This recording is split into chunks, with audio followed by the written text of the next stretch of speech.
Tava um dia bonito quando ela chegou, trazia no rosto as marcas que o sol queimou.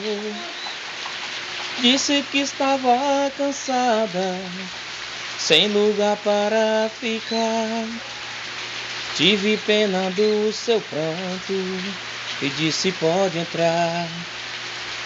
Como se me conhecesse, ela me contou seu passado de aventuras, onde ela passou. E eu, sem nenhum preconceito, com amor lhe aceitei.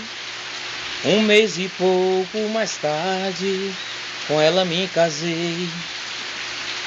Mas um dia, sem motivos, ela me falou: vou embora dessa casa e do seu amor.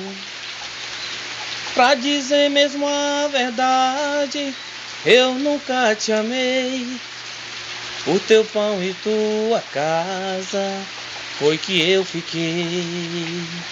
Era uma tarde tão triste quando ela partiu. Na curva daquela estrada, ela então sumiu.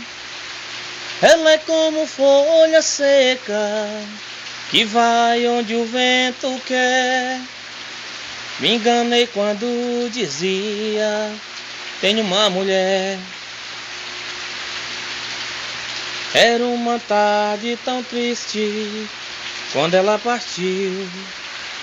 Fazia um dia bonito quando ela chegou.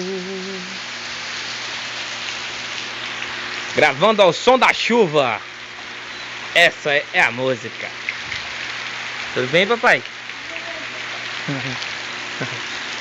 Ê, Cearazão que chove, meu patrão. Quem disse que aqui não tinha inverno, rapaz? Quem disse que o Ceará não chovia? Quem foi?